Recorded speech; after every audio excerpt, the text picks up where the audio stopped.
you very much, everybody, for joining us. So as I said, this is the pre-lobby briefing ahead of our Equal Votes virtual lobby of Parliament, which is happening tomorrow mostly.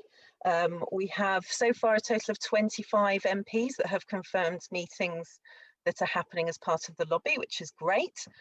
Some of them are going to be quite large groups. I know groups of sort of 8 or 12 people that will be joining their MPs tomorrow or at a slightly later date if that hasn't been convenient. So that's brilliant. Just a quick run through of what we'll go through today. Wendy Chamberlain has very kindly cleared a little space for us in her very busy diary, and she's going to give us some little tips and advice on how to lobby MPs, and a bit of sort of reassurance that MPs are people too, and it's not that scary. So there's no need to be daunted at all by that. I'll also do a quick talk about what to say, so some of the sort of key arguments for PR, but also countering some of the key sort of arguments against PR that you may come across. Just give you a few sort of tips on that. We'll talk about on the day, sort of what to do in the meeting, and then after the event, so things like sharing it on social media, and also we have a template press release as well, which if you're feeling really brave, you could send to your local newspaper and let them know that this happened. So without much further ado, I think we can introduce Wendy Chamberlain. Hopefully most of you will be familiar with her. She is the Lib Dem MP for North East Fife. She is also one of the vice chairs of the new all-party parliamentary group on electoral reform that just launched in January. Obviously, Make Votes Matter is very pleased to be joint secretariat for that APPG along with the Electoral Reform Society. And very recently, Wendy has just been announced as the new president for the Liberal Democrats for Electoral Reform, which is very exciting. I know that we work with them quite a lot, and they're very pleased to have Wendy as their new president. So congratulations on your new role. And I will pass over to Wendy for some tips and tricks on how to lobby MPs. Thank you very much, Emma. I hope everybody can hear me. When I first agreed to do this on my way home from Parliament, I forgot, of course, I'm sitting the whole time with a mask on, but we did check how the volume sounded before we started, so hopefully that's okay. And I just saw there in the chat that we're up to 84 participants, which is absolutely brilliant. So many of you not only interested in electoral reform, but up for getting active in relation to it as well. So Emma's asked me just to come along and give you some tips in relation to myself. I was only elected in December 2019, so it's funny. I get my job as a member of Parliament, but if somebody described me as a politician, I would find that quite strange. But I've got 3 sort of top tips that I wanted to share with you, and then happy to take any questions.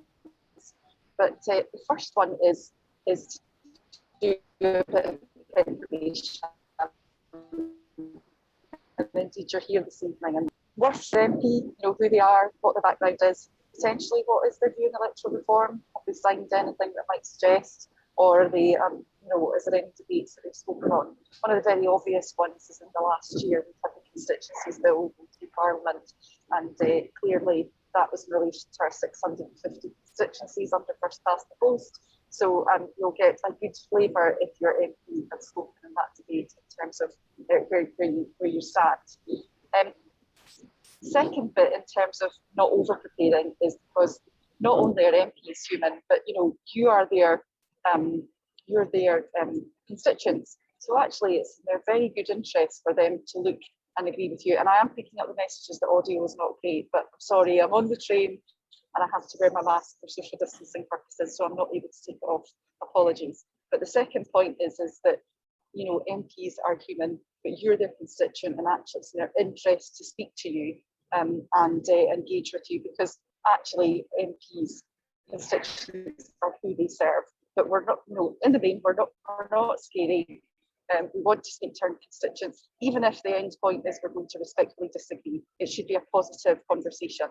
And then my final point really is just in terms of thinking about having a key ask for your MP. When I think about how I deal with casework, really it's about engaging with the constituent, finding out what their issue is, and then making a commitment about what I'm going to do. And that doesn't necessarily mean sort of doing everything the constituent agrees with, but what's a realistic action for me? So that might be for, you know, a party like the Liberal Democrats. It may be about tweeting about Make Votes Matter or joining the APP for electoral reform if we're supportive. But for Conservative MPs, who some of you will be engaging with, it might just be to agree that they take a look at something, or that they find out some more information about STB or something like that. So just something concrete that they can do, or an action that you're going to ask them to do. Because the reality is we are very busy people, and I suppose if you don't come up with something specific or have had a thought about something specific, then potentially your conversation ends up with no real tangible result for you. So those are the key things that I would encourage you to think about, and I'm happy now to take questions. Brilliant, thank you, Wendy. I know the audio is a bit trickier, particularly at the beginning. Do you mind just summing up your 3 top tips, particularly the first one, because I think the audio was a little bit tricky on that one. No problem. So prepare, but don't over prepare, because that leads into the second bit, which is about being yourself. Because if you know you're their constituent. Great, thank you. Second was MPs are human, so treat them as such. And third was think of an action that you can ask them to do, following on, depending on obviously which party they're from or who they are, then maybe ask them to promote Make Votes Matter, or to think more about things like that. So I've got a couple of questions coming through in the chat. First of all, what can we ask our Tory MPs to do?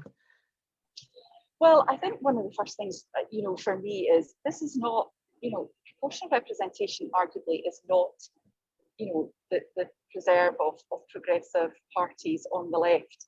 The Brexit Party, or the Reform Parties they're now called, have signed Make Votes Matter's systems pledge. And that's because the biggest contribution that the Brexit Party made to the election in 2019 was depriving people of the opportunity to vote for them. So I suppose the question for me, for Conservative MPs, is around that. How do they, you know, it's a challenging question, but if you frame that rightly, it can be a very polite one. But I suppose it is a case of, you know, how do you make that argument that those views don't have a place within a system? The other bit for me is probably around, you know, the other thing to look out for in terms of legislation, it just passed in the budget last week, was money to include overseas voters in our voting records. So another good one is you could potentially be asking them to engage with your local authority to get details of the number of overseas voters they think they're going to have in their constituency. Because actually, when we think about the arguments of the current system, it's about having 650 constituencies with an equal number of voters. But potentially, if there are an excess number of overseas voters coming into constituency, that makes it uneven again. But potentially asking them to engage with the local authority to get those figures might be a good start. And it's a good way of maybe seeing if they're at least willing to engage with some of the debate. That's an interesting point. Thanks, Wendy. How do you respond to the inevitable claims that you're just arguing this because you want your party to get in? I think that comes round to me about having voices heard. So when we think about the referendum, and when I say the referendum, for the majority of you, that will be the EU referendum, is the fact that binary decision making doesn't usually lead to very good decisions. And I suppose, you know, for me, if the argument for the EU referendum is that it's a call of a left behind, then the argument there then is that you know, there are always going to be people left behind in a first past the post system. So how do they suggest that that gets addressed? Yeah, absolutely. And actually, there are a few questions about the referendum sort of 10 years ago. I think they're largely, what do you think went wrong? Obviously, you may not have been that involved at it at the time 10 years ago. But yeah, so one, I wasn't a member of the Liberal Democrats, let alone an MP. But I think the issue 10 years ago was the system. I would argue that the AV system is not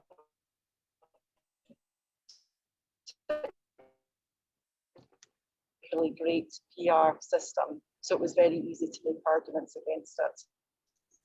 Yeah. But you know, we're talking about reality. It is what's coming in a year's time. We're going to see arguments in the House about where the boundaries are being drawn. My own boundary goes down a high street, so one side of the high street is one MP and one's the other. Yeah, absolutely. A question specifically about Scotland. How would you approach a Tory MP in Scotland, considering how reliant they are on the additional member system in the Scottish Parliament? I think I would actually ask them that. I would ask them just that question. So, you know, particularly when we're looking at the polling that's come out in Scotland today, the reality is the majority of Conservative seats in the Scottish Parliament are going to be obtained through list seats. So, under first past the post system, I would ask them how they reconcile their proportion of list seats to what they experience from a first past the post perspective. Yeah, absolutely. Sorry, I'm just sort of reading all the comments and everything. One of the questions about what outcomes would we hope to get from this action day. So obviously from a Make Votes Matter point of view, we would love more MPs to be involved in our campaign, to sign up to our alliance, to sign up to the Good Systems Agreement, which the Lib Dems have obviously signed, which is a commitment to the 10 principles of a good voting system, which we think is really important, rather than committing to a specific system, which can sometimes cause disagreements and divisions. We brokered the Good Systems Agreement, which is, as I said, is the sort of 10 points of a best voting system. So, Wendy, I don't know if you've got any more to add to that at all. Yeah, I think it is about thinking about tangible things. So I've mentioned there potentially around the stuff about overseas voters. You might also want to be thinking about asking them to put down an early day motion, or to sign any previous ones, or to indeed look to ask written parliamentary questions, or apply for a backbench business debate, apply for a Westminster Hall debate, apply for an adjournment debate. My very first adjournment debate last year was specifically on electoral reform. What those things all do is they require the government to respond to the MP. So you will get an idea of what the government's current position is, and dare I say the arguments that they're potentially using against PR. The other thing I was thinking of is you might want to engage from a local authority perspective, or ask them around deliberative democracy. We are seeing lots more decision making, primarily on climate change at local authority level, being sort of brought about on a more deliberative perspective of getting local people involved to determine what the best outcomes are. And from a future referendum perspective, actually, I think deliberative democracy is a much better and fairer way to go. Yeah, absolutely. And from MVM's point of view, that's also our sort of recommended process to choose a voting system that would suit the UK, because voting systems aren't really off the shelf. There are these sort of categories, but then every country will tailor it to their own specific needs and little quirks. So yes, I think the Good Systems Agreement would be good. You can find them on our website. I can send you a link to the Good Systems Agreement. Someone's just asked, would you be able to, that you were talking about a few of the parliamentary mechanisms that we could, or MPs could go through. Could you just sort of repeat those again? Of course. So you could ask your MP either to table an early day motion or to sign an existing one. In fact, I will do one on Monday. I'll get one tabled on Monday to recognise tomorrow. So you can ask them, you can say Wendy Chamberlain MP will be tabling an EDM and whether they'll sign it. You could ask them potentially to ask some written parliamentary questions. You could ask them to apply for an adjournment debate, which is a 30-minute debate at the end of the parliamentary day. You could ask them to apply for a backbench business debate where they get support from other cross-party backbenchers for a debate, or you could apply for a Westminster Hall debate, which is a debate that takes place in a smaller chamber. And what all those things do is they require a government minister to reply to the lead MP. So you will always get that position, and you get the government trying to make their arguments. In my own electoral reform Westminster Hall debate last year, Chloe Smith told me that basically when an MP walks down the street of the town that they represent, people should be able to look them in the eye and know that that's their MP. And my counter to that was, well, that can be done under proportional representation as well. Yes, there are many, many, many countries in the world where that is true, and it doesn't stop you from being able to walk down the street and not recognise your MP. So it seems okay. So from a meeting point of view, I guess the simplest thing to ask your MP is, could you raise this in Parliament?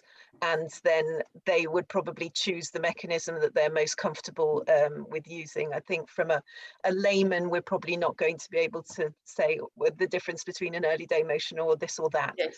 So yes. I think if you're in a meeting, the key question is, please, can you raise this in Parliament as often as possible, rather than specifying all these different motions. Yes. There are lots of different mechanisms. I'm seeing bits of chat come up as I'm speaking, and I obviously picked up Labour there as well. Now, one of the things with Labour is the work that Make Votes Matter are doing. Ask if their constituency Labour Party is bringing forward a motion and what they can do potentially to support that. Yes, absolutely. And my colleague Caroline is here from the Labour team as well, so we'll talk a little bit more about the Labour work a little bit later on. I'm just sort of going through, I think some of the other questions are sort of about other things that are going to be coming up a little bit later. But I'm hoping we've sort of covered the general topics that most people were interested in. Thank you very much, Wendy. I think it's been really interesting. Apologies that obviously the reception and the circumstances were a little bit tricky, but I hope people found it interesting to hear directly from Wendy. Absolutely, yes. I was more than happy to support this, but just obviously travel plans back to Scotland, maybe it's obviously I've not been as clear as I would have hoped to be, but it's been really good to engage with you all. And thank you for everything that you're doing, because it's this kind of people power, people speaking to their MPs, speaking to the constituents, that will really make a difference. Thank you. Absolutely, brilliant. Thanks so much, Wendy. We'll let you go and enjoy the rest of your journey. I hope it's smooth.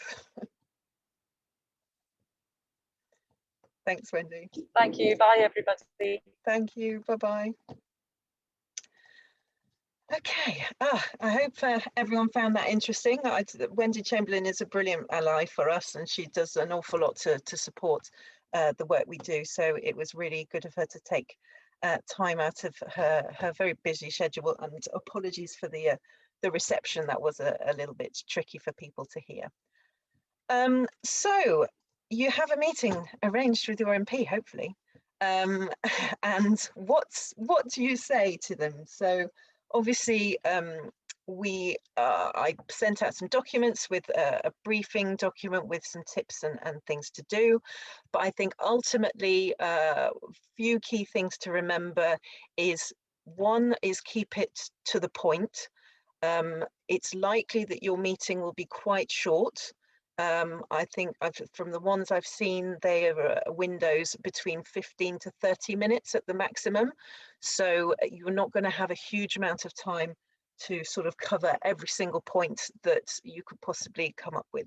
So my recommendation would be to sort of keep it short and to the point, and also maybe make it personal. So particularly if you want to talk about why you yourself are campaigning for PR, they can be some of the most persuasive arguments. If you can sort of have a think about the one reason that for you campaigning for PR is a really important thing in your life, and why you're so passionate about it, and why you have joined this lobby to get involved and speak to your MP about this important subject, because really sort of personal arguments are the ones that sort of hit home, if you know what I mean.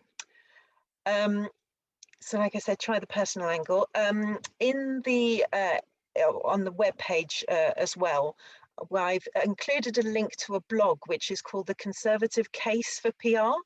So if you do have a meeting with your Conservative MP, obviously it's very likely that they will be supportive of first past the post. So there is a blog on our website called The Conservative Case for PR, which was written a few years ago now, but I think it is still relevant. And the overall argument is about market forces and comparing the first past the post sort of two-party system to a duopoly, which is not competitive, and that it excludes all other parties really from being competitive in the election market, as it were. Whereas PR then opens up the market to full competition. And surely if you're a Conservative and you are keen on free market forces and all those sorts of things, then it would make sense to have an electoral system which offers full competition, full and fair competition to all political parties and doesn't just benefit the two biggest parties, which is as we are at the moment. So on the lobby page, I'll try and share with you a link. You will see a button that says the Conservative Case for PR. Let's send that to everyone. Whoops. So there, and I found it really interesting. It's a really different argument and a different angle to come at it that I had never considered.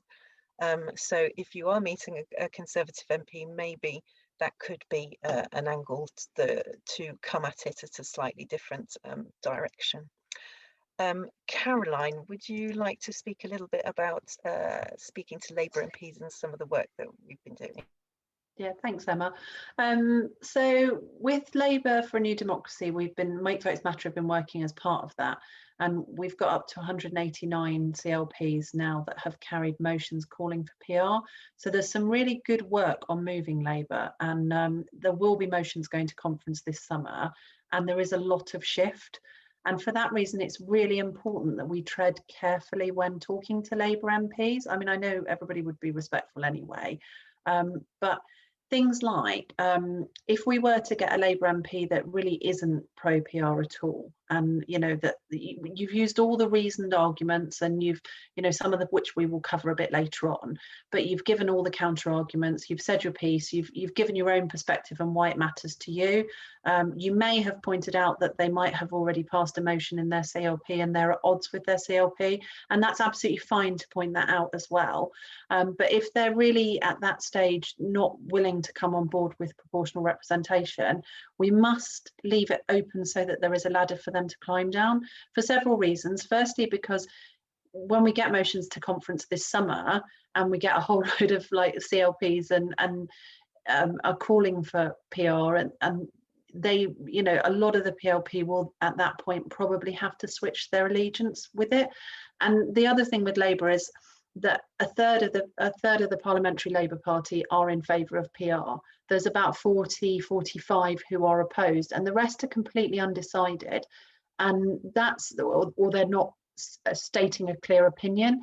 And a lot of that is because they're waiting to see what the leadership does, and they're waiting to see what happens with the rest of the party. So if we can get the party sort of pushed over in the summer, in the autumn with conference, and we can get, you know, the party very much on board with the local Labour parties very much on board, then a lot of those Labour politicians will also come on board. So all we want to be doing really is giving that opinion and softening up in that case. And it's also quite important because there are people who are opposed to PR within the Labour Party and outside of the Labour Party on the left, who will home into people who, you know, if someone comes out very strongly that they're opposed to PR and then we tweet it, then there will be people who will home into that, and they'll keep a list of all these MPs. Well, these MPs are in favour of first past the post, and that really works against us. So what we need, you know, is we need to bring Labour on board, and we need to kind of jolly them along, you know, bring them on board in a way that, you know, is quite soft and quite gentle. I mean, if you've got an MP who is open to the idea and has a good discussion about PR, and maybe isn't entirely on board, but is, you know, will say something like, oh, well, I'd really like to keep the constituency link, but I'm open to different ways of doing things, then that's when, you know, you can go back and say, we've had a great talk, we've, you know, talked about PR, and, you know, they're open to the idea, and they recognise the importance of constituency link, which we do too. You know, and things like that, so that it's, what we want is we want a really positive movement, because we need Labour to come on board in order to get PR. And we're working really, really hard from every direction, from, you know, sort of MPs and CLPs and trade unions, in order to make this happen. So it's very much that, you know, someone suggesting about, you know, asking where their CLP is. You can check on our website. Someone's already dropped the link to Labour for a New Democracy a few times. But you can check on that website and you can see which CLPs have passed motions if you're not aware already. So if your CLP is on there, then you know you can point that out. If your CLP is not on there, you could, if your MP is pro, you could say, you know, can we get this debated at the CLP?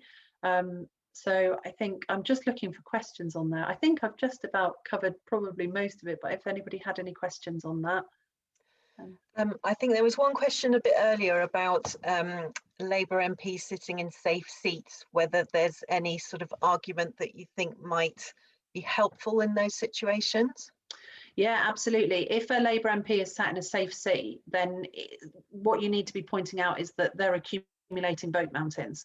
And so we have some seats, you know, places like Manchester, where actually you could elect a whole other, you know, several MPs from the excess of votes. Once you've gone past that threshold that you need to win the election, all of those votes beyond that point are wasted.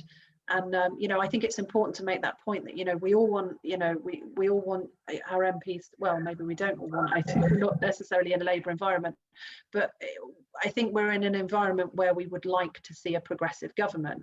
So you can use the argument that we'd like to see a progressive government. So if we're wasting progressive votes, that's a really bad thing for all of us. Great. And could you speak very quickly about the unions as well and what the progress is on that side of things? Yeah, so we've got 11 motions going to union conferences over the summer.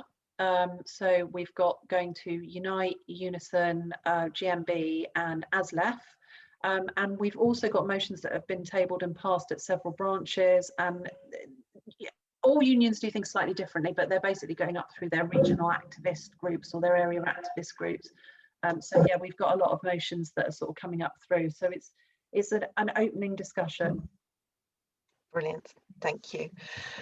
So yes, so generally to sum up, if you are speaking to a Labour MP, please be nice to them, tread carefully, and if they do come out in opposition, try and sort of leave the door open and make sure that if they do need to change their mind following conference, they at least have a way out to be able to do that. Oh, Emma, can I also make one yes. more point? Somebody mentioned in the chat about going to the press if their MP has declined a meeting. I would say that, you know, on principle, if you want to go to the local media because your MP has declined a meeting, then, you know, you can, absolutely, you're free to do that. But what I would say is if you could try and leave the PR debate out of that, because again, what it does is it gives ammunition for the people who don't want PR, because there will be people who will be sat there who will be collecting lists of MPs who are opposed that they can use against, you know, and they can rally parts of the left and say, well, this MP is opposed to it and this MP is opposed to it. So we're all about not giving ammunition to those kind of people and keeping it so that, you know, we have as much of a positive argument as possible, because we need that positive argument in order to get PR so that we all win. Absolutely. Brilliant.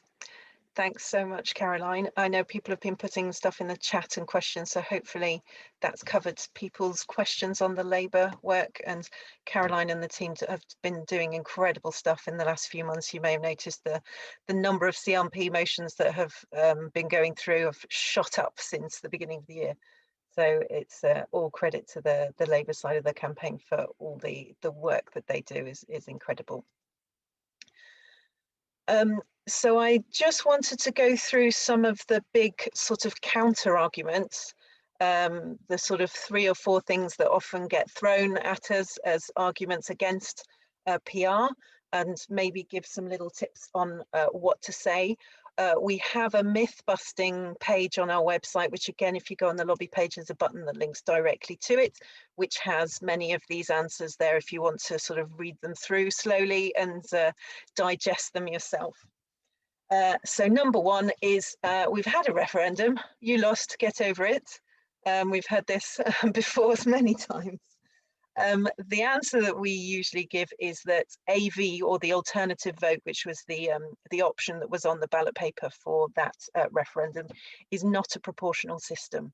So the British public has never actually had a referendum that offered a system of PR. Caroline Lucas did put forward an amendment to add a PR system onto the legislation for that referendum, and it was voted down. So even David Cameron himself admitted that AV would be less proportional, and if it had gone through the 2015 election, which was already the most disproportional election that we've seen, where David Cameron got through with a majority on about, I think he had about 35% of the vote, his majority of seats would have been even bigger if they had used AV. So the argument against the referendum is that AV is not PR, and the British public have never had a referendum with an option of a PR voting system. Next is the strong and stable government argument, is that first past the post means that you have a strong and stable government. You could point to the last 5 years of British government to show that it's not actually been very strong and stable. There have been an awful lot of toing and froing. I mean, now there is a strong parliamentary majority for the Conservatives, but in the previous 5 years we've had some wafer thin majorities, which have caused some serious issues in there. One of the other sides of that argument, you could show or talk about many of the other countries in the world that are incredibly stable, such as Scandinavian countries, Switzerland, Germany. New Zealand is now actually quite a stable country as well. All of those countries use PR. So there are a lot of examples of very stable countries. And if you look at the list of the steady Eddie countries that don't really sort of ruffle that many feathers, but just sort of carry on going, many of those use systems of PR. So the sort of strong and stable government doesn't really sort of hold true. Another argument is that it lets extremists in. So this is obviously one of the key concerns, particularly from a progressive side, is that by having PR, you're going to have UKIP members of parliament or other sort of extremes of this. My argument for this would be that that is actually fair, and it is a representation of how the British public have voted. For example, if we go back to the 2015 general election, 4 million people voted for UKIP in that election, and they got 1 MP, which, whether you agree with their policies or not, is not truly representative of that. The other thing is, then if there had been a proper representation of parliamentarians, they would then be under proper scrutiny, and they would be out in the light of day. They would have to participate fully in the parliamentary actions. They would be accountable. There would be rules about how they acted. They would also need to have enough friends, as it were, to actually get their policies to be put through. And by having a proportional system, which means that you would need to collaborate with others to get a majority of support within Parliament for whatever your policies are, it makes it actually trickier for extremists or like parties on either end to really have that much sway, because they need a majority of the parliamentary decisions to sort of push that through. First past the post also, I mean, you can see it very starkly, particularly in the US, and it's happening here in the UK as well. Under the first past the post system, actually the bigger parties tend to be swayed towards more extreme points of view in order to gain those voters, because when you split the vote, then you actually sort of lose out. So it was very stark with Donald Trump's Republican Party, particularly with the sort of storming of the Capitol. You can see that that was quite an extreme part of things, and you can see also in the UK with the rise of the ERG, who are part of the Conservative Party, but under a proportional system probably would have been a completely separate party.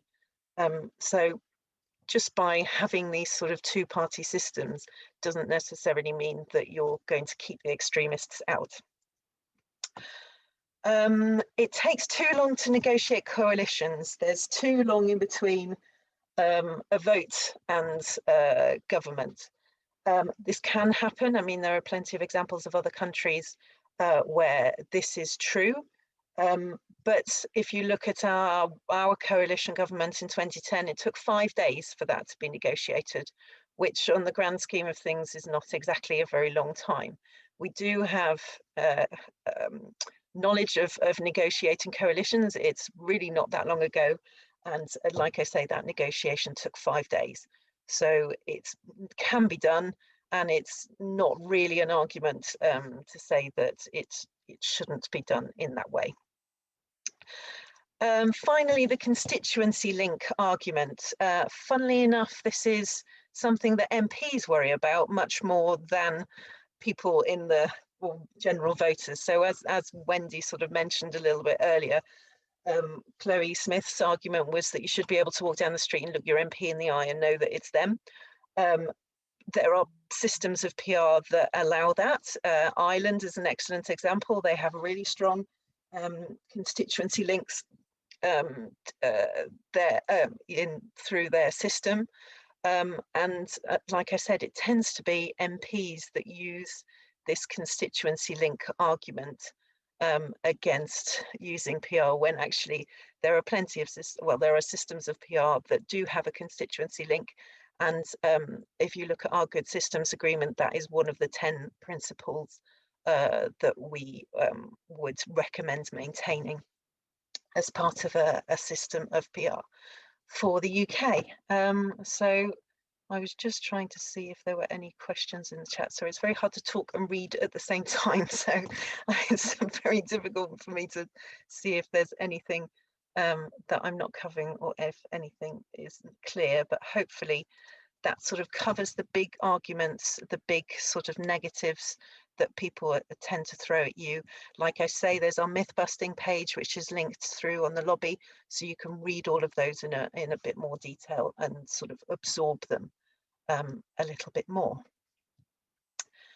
Okay, so I just wanted to also talk a little bit about the meeting itself. Obviously, it will be on Zoom, so it is a shame we did do a real life lobby of Parliament in 2018, where we all descended onto the Palace of Westminster and harassed MPs to come and meet us. So when you are in person, actually at the House of Parliaments, they have this system called the green slip system, where if you're standing there, you can fill in a little slip and tell your MP basically that you're downstairs in the lobby and you would like to see them, and they are supposed to sort of come and meet with you. So it makes it easier to encourage them to come and meet with you, which is a lot more tricky to do when it's all through Zoom and all they have to do is ignore your email and there isn't really that much else that you can do. So with regards to the Zoom meeting, what would be lovely if you have it is some MVM branding. So if you happen to have an MVM t-shirt or maybe a placard that was left over for an action day that you could sort of strategically place in the background, or a badge or anything like that, it would be lovely if you would have a bit of MVM branding in the frame, if you're not feeling too not embarrassed about that, but hopefully it'd be lovely. And please try and take a photo as well. Again, I know that a Zoom screen is not the most engaging of photos, but needs must, and this is really the situation that we are in at the moment. So if you would take a photo of the meeting, that would be great. Make sure you ask, or at least let people know that you're taking a photo, just so that you've sort of got their tacit permission to do that. That would be great. And then after the event, let us know how it went. We're really interested to know what you talked about, whether they have an opinion that we weren't aware of. If you had a really positive conversation, then that would be great. So just drop us an email and let us know how it went. If you managed to take a photo, you could share that on social media. So we've got some tips and things on the lobby page as well to help you with how to share on social media. We've also, if you weren't able to take a photo, we've also got some little graphics that you can use. So there's a folder there that you can just download that picture and then use that on social media as well, just to sort of talk about the lobby, because we'd like to sort of make a bit of a fuss on social media, as we would do with any other action day.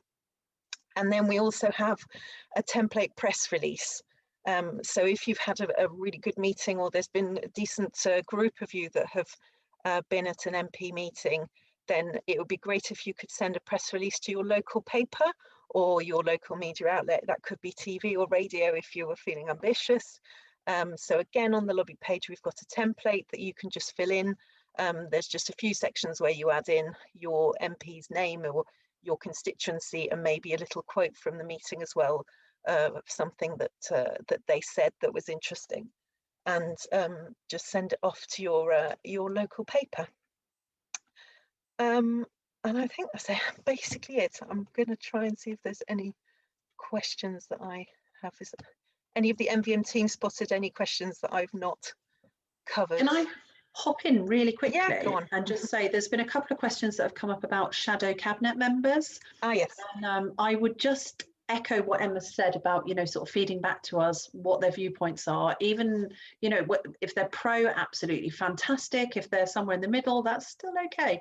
And even if they're against, please feed it back to us, because whatever arguments they're using, if you can take good notes to the arguments that they're using to be pro or against, what we can do is we can then use those arguments to shape the conversations that we have further down the road. So if you have someone who's against and they say, I'm really concerned about, the lack of, I don't know, maybe the lack of constituency link, or I'm concerned about certain coalitions, then what we can do is we can then use people who we know, who know those MPs, to then go back and say, well, this could happen under PR, and we can actually fact check them and give them that information from someone who they might, that might be able to sway their opinion a little bit more. So it's just that any kind of great notes that you can take, it's really, really helpful to the campaign. Absolutely. Brilliant. And just to sort of, I know that a few people have asked about how many people are going to be in my meeting and all that sort of thing. Just because of the sort of format and because it's all working on Zoom, it's the MP's office that will have information about how many people have requested the meeting. So if you want to join your MP's meeting, you need to email their office to request the link, because we haven't been sharing those Zoom links just from a security point of view, and MPs would really like to know who's going to be there on their meeting. So if you want to join your MP's meeting, you should email their office. All their information can be found on the House of Parliament website. Hopefully you all already done it, and you already know that you are having a meeting with your MP. But all of that information is with the parliamentary office. So we are a little bit blind on how many people are going to be attending each meeting, but we know there are about, well, we've been told of 25 different MPs that are holding meetings either today or in the next few days, which is great. I've heard anecdotally some have 8 people, some have 12 people, some will only have a couple. Some Conservative MPs in particular have been sort of limiting the number of people to the meetings. So I've seen a couple of people saying it's an individual phone call, some that just say it's maximum 2 people. Whereas, I mean, I know other MPs are like, we've got 12 people, this is brilliant. So it's interesting to sort of see the differences between how certain MPs work. But I'd say it's been quite eye-opening to be part of this, absolutely. I hope I've covered everybody's question. Is there anyone that has a burning question that I haven't touched upon, or that you're really concerned about for tomorrow? Pravina, you need to unmute yourself.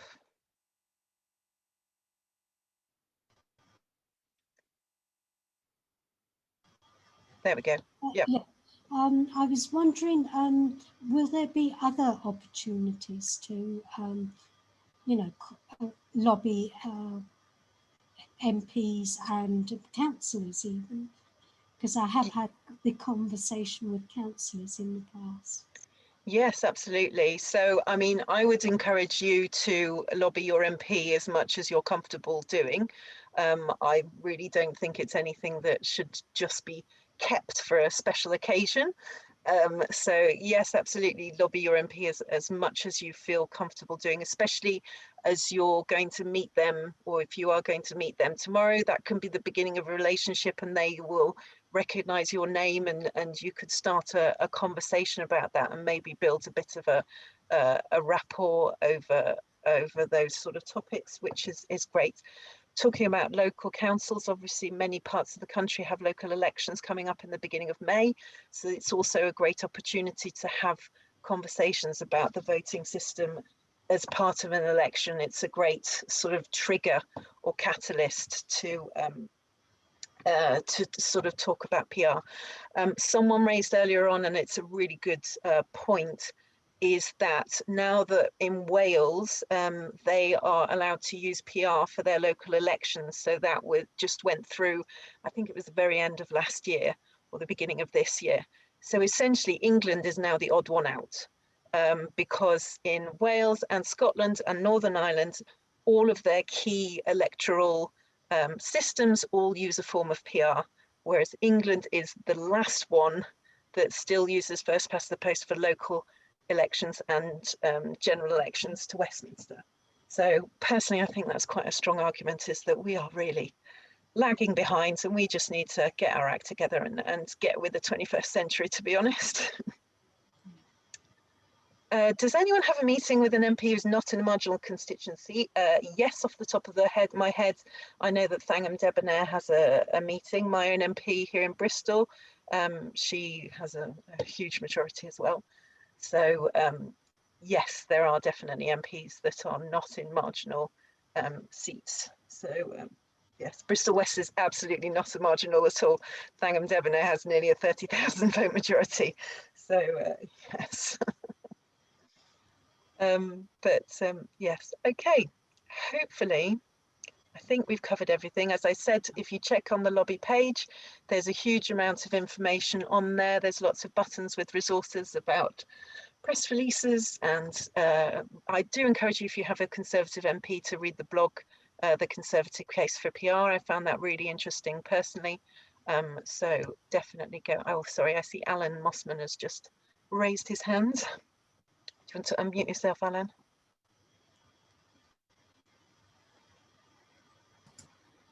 Hi, thanks, Emma. I joined very late, I'm afraid. Your recording, Yes. How do I get to see the recording, please? I will try to get it up on YouTube as quickly as I possibly can tomorrow. We have a YouTube channel, so if you go on YouTube and search for Make Votes Matter, we have our own channel. I personally am not tech savvy enough to do it, but hopefully we'll have some volunteers who'll be able to get it up onto our YouTube channel as soon as possible. Great, thank you very much. No problem, lovely. Okay, well, lastly, good luck. Be polite, have a good time, try and make some positive arguments. We're really looking forward to hearing how your meetings go. This is a really exciting action day for us, as it's a bit different to anything that we've done before. But really good luck, relax, be yourself, and really hope that you enjoy the action day and the experience tomorrow. So let us know how it goes, and enjoy the rest of your evening. Thank you. Bye. Thanks, everybody. Yes. Thank you. Thanks. Bye-bye.